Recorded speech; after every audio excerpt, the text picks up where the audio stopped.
আমরা সবাই কিন্তু মানুষের সামনে গিয়ে কথা বলতে পারি না। আমাদের প্রথমে যেটা সমস্যা হয় সেটা হচ্ছে আমরা যখন মানুষের সামনে যাই তখন আমরা মূল জিনিসগুলো ভুলে যাই, অর্থাৎ যেই জিনিসগুলো বলার জন্য আমরা গিয়েছি সেগুলো বাদ দিয়ে আমরা অন্য জিনিস আলোচনা করে চলে আসি, এবং যেই বিষয়টা গুরুত্বের সাথে এমফ্যাসিস দিয়ে আলোচনা করা দরকার সেই জিনিসগুলো আমরা মিস করে যাই। তো এইখান থেকে বের হয়ে আসার জন্য আমরা কিছু টিপস এখান থেকে শেয়ার করব। যেমন হচ্ছে যে প্রথমেই আপনাকে ইন্ট্রোডাকশন দিতে হবে অ্যাবাউট ইয়োর সেলফ। আপনি কি, আপনি কোথা থেকে এসেছেন, আপনার অভিজ্ঞতা কি, এটার একটা ইন্ট্রোডাকশন ইনিশিয়ালি দিতে হবে। সবচেয়ে ভালো হচ্ছে আপনি যদি একটা স্টোরি দিয়ে শুরু করতে পারেন। স্টোরি খুব ভালো কাজ করে।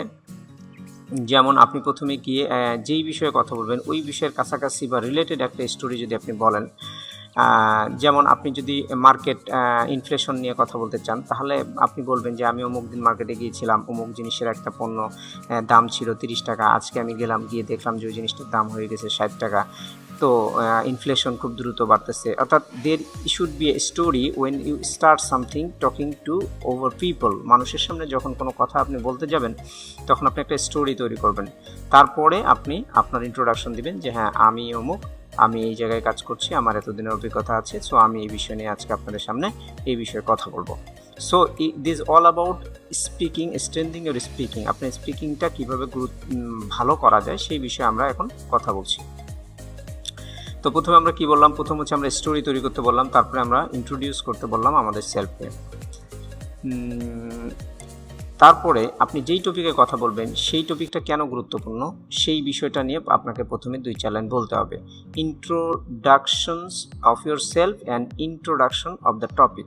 অর্থাৎ যেই টপিকটা নিয়ে আপনি কথা বলতেছেন সেই টপিকটা কেন গুরুত্বপূর্ণ, why the importance of the topic, এই বিষয়টা আমরা কেন কথা বলছি সেটা নিয়ে আপনাকে কথা বলা শুরু করতে হবে প্রথম দিকেই। অর্থাৎ প্রথম 3-4 মিনিটের ভিতরে আপনি শেষ করে ফেলবেন ইন্ট্রোডাকশন, আপনার স্টোরি, এবং প্যারালালি হচ্ছে মূল বিষয়টা কেন জানা প্রয়োজন, কেন এই বিষয়টা গুরুত্বপূর্ণ। এইটা যখন আমরা প্রেজেন্টেশন দিব তখন নিশ্চয়ই আমাদের একটা টপিক থাকবে, সেই টপিকটা কেন গুরুত্বপূর্ণ সেটাই আমরা এখানে আলোচনা করব। সো এইটা হচ্ছে 3 নাম্বার। 4 নাম্বার হচ্ছে framing and reframing. Framing reframing হচ্ছে যখন আপনি কখনো প্রেজেন্টেশন দিতে যাবেন বা কখনো পাবলিক স্পিকিংয়ে যাবেন তখন কিন্তু পাবলিকের অনেক সময় ধৈর্য থাকবে না, তারা বিভিন্ন কাজে ব্যস্ত থাকবে, তারা টেলিফোন করবে, মোবাইলে কাজ করবে, তারা বিভিন্ন জিনিস চিন্তা করবে।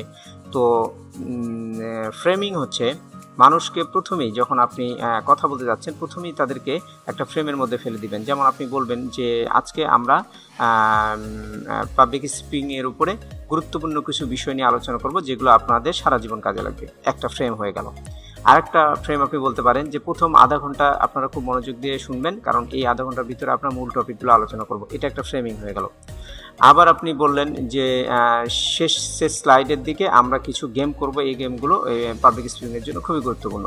So this are the framing and reframing. আপনি মানুষকে ধরে রাখার জন্য আগে থেকে বলে দিবেন যে শেষ পর্যন্ত যারা থাকবে তারা কিন্তু গুরুত্বপূর্ণ কিছু মেসেজ পাবে, গুরুত্বপূর্ণ কিছু শিক্ষা বা এডুকেশন তারা পাবে, যেটা আমরা আগেই আপনাদেরকে বলে নিচ্ছি। এটা দিলে হবে কি, পাবলিকের মাইন্ডসেট সেট হয়ে যাবে যে না আমাকে তাহলে আধা ঘন্টা ঠিক মতো মনোযোগ দিতে হবে, আমাকে তাহলে শেষ পর্যন্ত থাকতে হবে, আমাকে গেমটা অবশ্যই দেখতে হবে। This all are framing people.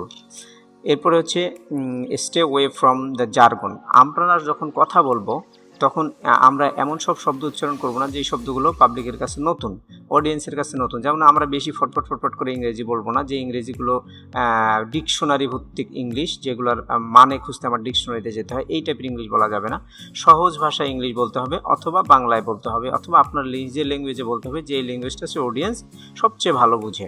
অর্থাৎ আমরা জার্গন অ্যাভয়েড করব। জার্গন হচ্ছে এমন জিনিস যেটা থেকে কমপ্লেক্স শব্দ, যেমন টেকনোলজিক্যাল প্রবলেম বিভিন্ন ধরনের হতে পারে। একটা আইটি প্রবলেম হতে পারে, একটা ওয়েব টেকনোলজি হতে পারে, তারপরে হচ্ছে বিভিন্ন ধরনের সায়েন্টিফিক শব্দ যেগুলো শুনলে মানুষ আসলে মানেটা কিছুই বুঝে না। তো সেই টাইপের শব্দ ব্যবহার থেকে বিরত থেকে আমরা সহজ বাংলায় সহজ ভাষায় হচ্ছে আমরা প্রেজেন্টেশন তৈরি করার চেষ্টা করব।